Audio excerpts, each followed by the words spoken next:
Hello guys, welcome back to my channel once again. Guys, हमने last episode में देखा था कि पाब्लो लीमन के साथ अंडरग्राउंड हो जाता है। अब गाइज पाब्लो कहाँ गया ये हमें इस एपिसोड में पता चलने वाला है। ये एपिसोड थोड़ा इमोशनल बट बहुत ज्यादा इंटरेस्टिंग होने वाली है, तो वीडियो को लास्ट तक जरूर देखना। और अगर आप इस चैनल पर नए हैं तो चैनल को सब्सक्राइब करके बेल आइकॉन को क्लिक करके ऑल पर कर दीजिए, जिससे आपको इस चैनल के लेटेस्ट वीडियोस की नोटिफिकेशन टाइम पर मिलती रहेंगी। Story line for you presents Narcos season 2 episode 9। अगर आपने प्रीवियस एपिसोड नहीं देखा है तो मैं डिस्क्रिप्शन और आई बटन पर लिंक दे दूंगा, आप लोग वहां पर क्लिक करके देख सकते हैं, नहीं तो आगे की कहानी आपको समझ में नहीं आएगी। एपिसोड 9 की स्टार्टिंग में हम लोग पाब्लो को देखते हैं जो लीमन के साथ एक ओल्ड मैन के घर आता है। हमें इनकी बातचीत से पता चलता है कि ये ओल्ड मैन और कोई नहीं पाब्लो के डैड है। हाँ गाइस, पाब्लो के एक डैड भी थे जो बहुत साल पहले पाब्लो की क्रिमिनल एक्टिविटीज की वजह से अपनी फैमिली से दूर रह रहे थे। नेक्स्ट सीन में हम लोग एजेंट मर्फी को देखते हैं जिसको पाब्लो की कुछ भी इंफॉर्मेशन नहीं मिल रही थी और वो इस वजह से परेशान था। पाब्लो पूरे 1 महीने 14 दिन तक मिडलिन सिटी से गायब था। अब प्रेसिडेंट गविरिया पर भी लॉस्ट पेपर्स को लेकर सवाल उठ रहे थे और प्रेसिडेंट गविरिया लॉस्ट पेपर्स पर अब एक्शन लेने वाले थे, पर अब लॉस्ट पेपर्स टूट चुका था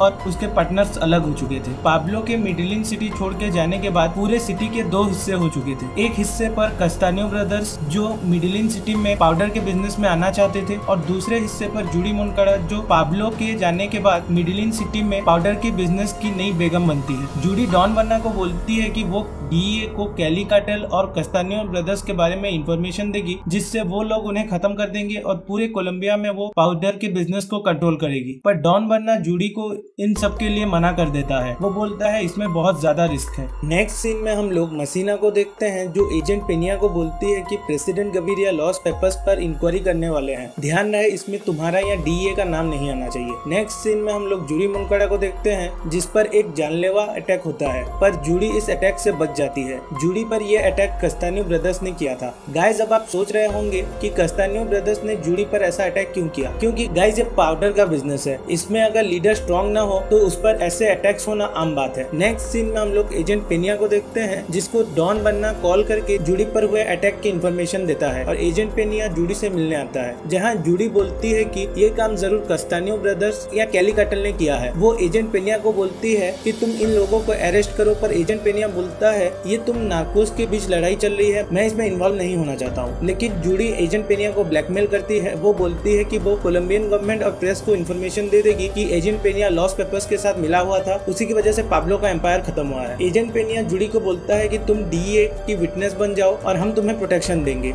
जूडी इसके लिए मान जाती है। नेक्स्ट सीन में हम लोग पाब्लो की वाइफ टाटा को देखते हैं जो पाब्लो से बात न करने की वजह से बहुत परेशान थी और इस वजह से टाटा से एक गलती हो जाती है। वो रेडियो टेलीफोन से पाब्लो को कांटेक्ट करने की कोशिश करती है और तभी वहाँ पर उनके सिक्योरिटी में जो कोलंबियन नेशनल पुलिस का ऑफिसर होता है वो टाटा को देख लेता है। नेक्स्ट सीन में हम लोग डॉन वर्ना को देखते हैं जो कैली कार्टेल के लीडर गिलबर्टो से मिलने आया था। अब डॉन वर्ना यहाँ पर क्यों आया था ये हमें आगे पता चलेगा। नेक्स्ट सीन में हम लोग पाब्लो को देखते हैं जो अपने डैड के साथ 1 महीने से अपने फार्म पर खेती कर रहा था। पाब्लो रेडियो टेलीफोन से अपनी फैमिली से कांटेक्ट करने की बहुत कोशिश करता है, पर पाब्लो का विलेज एक रिमोट एरिया में होता है जिसकी वजह से वहाँ पर सिग्नल नहीं मिल पा रहे थे। नेक्स्ट सीन में हम लोग एजेंट मर्फी को देखते हैं जो कोलंबियन नेशनल पुलिस के उस ऑफिसर से मिलता है जो पाब्लो की फैमिली की सिक्योरिटी में था। वो एजेंट मर्फी को बोलता है कि पाब्लो अपनी फैमिली से कांटेक्ट करने के लिए रेडियो टेलीफोन यूज कर रहा है और वो उसे फ्रीक्वेंसी कोड्स भी देता है। नेक्स्ट सीन में हम लोग एजेंट पेनिया को देखते हैं जो मसीना से मिलता है और उसे जूडी के बारे में बताता है। मसीना बोलती है पहले हम जूडी का स्टेटमेंट रिकॉर्ड करेंगे और चेक करेंगे कि उसकी इन्फॉर्मेशन हमें कैली कार्टेल को खत्म करने में कैसे हेल्प करती है, फिर हम जूडी को प्रोटेक्शन देंगे। नेक्स्ट सीन में हम लोग कर्नल मार्टिनेज और उनकी टीम को देखते हैं जिन्हें पाब्लो की रेडियो टेलीफोन की फ्रीक्वेंसी कोड्स मिल चुके थे और ये लोग पाब्लो के फोन कॉल्स को टैप करने वाले थे। नेक्स्ट सीन में हम लोग पाब्लो के डैड को देखते हैं जो पाब्लो से ज्यादा बात नहीं कर रहे थे। पाब्लो अपने डैड से पूछता है कि उनकी प्रॉब्लम क्या है, वो क्यों उससे बात नहीं कर रहे हैं। तो पाब्लो के डैड बोलते हैं कि तुमने जो अब तक किया है उसकी वजह से मैं बहुत ज्यादा शर्मिंदा हूँ। पाब्लो बोलता है आप जानते हैं मैं दुनिया का सबसे अमीर आदमी में से एक था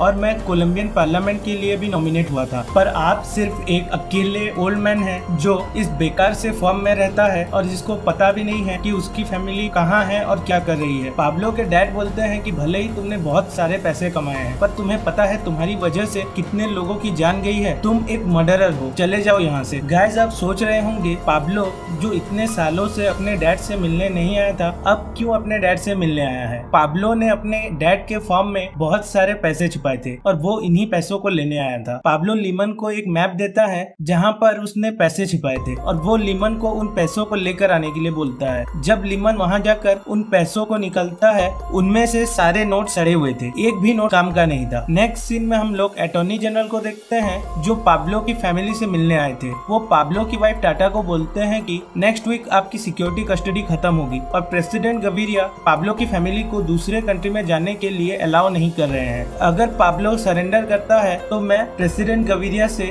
पाब्लो की फैमिली को दूसरे कंट्री में जाने के लिए अलाउ करने के लिए बोलूंगा। नेक्स्ट सीन में हम लोग लीमन को देखते हैं जो मार्टिजा के पास जाके उसको शूट कर देता है और वहाँ पर जो पैसे पाब्लो ने मार्टिजा को दिए थे उन पैसों को लेकर चला आता है। लीमन पाब्लो को सारी बात बताता है। अब पाब्लो के पास सिर्फ $6000 बचे थे। नेक्स्ट सीन में हम लोग जूडी को देखते हैं जो डॉन बन्ना के साथ DEA के सेफ हाउस जा रही थी। वहाँ सेफ हाउस में एजेंट पेनिया रेडी था जूडी का स्टेटमेंट रिकॉर्ड करने के लिए, पर रास्ते में डॉन बन्ना जूडी को धोखा दे देता है। डॉन बन्ना कस्तानियो ब्रदर्स के साथ मिलकर जूडी को फोर्सफुली एक प्लेन में US भेज देता है जहाँ पर जूडी CIA को एजेंट पेनिया के एग्नेस्ट में इंफॉर्मेशन देने वाली थी। वो जूडी को वार्निंग देता है अगर वो कभी भी कोलंबिया वापस आई तो वो मरेगी। गाइस, मैंने आप लोगों को बताया था कि कस्तानियो ब्रदर्स के साथ CIA के अच्छे रिलेशन है। एम्बेसी में CIA का एजेंट पेनिया और मसीना को US ट्रांसफर कर देता है। अब जूडी एजेंट पेनिया के एग्नेस्ट में CIA को इन्फॉर्मेशन देने वाली थी। CIA का एजेंट पेनिया को बोलता है कि कैली कार्टेल जरूर खत्म होगा पर उसके लिए अभी सही वक्त नहीं है। नेक्स्ट सीन में हम लोग पाब्लो को देखते हैं जो मिडिलिन सिटी पहुंच चुका था। वो फोन पर अपनी वाइफ टाटा से बात करता है। इसी के साथ एपिसोड 9 यहीं पे खत्म होता है। नेक्स्ट एपिसोड में हमें पता चलेगा पाब्लो के मिडिलिन वापस आने के बाद उसके साथ क्या होने वाला है। अगर आप लोगों को मेरा एक्सप्लेनेशन अच्छा लगे तो इस वीडियो को like, share and subscribe the channel. Thanks for watching.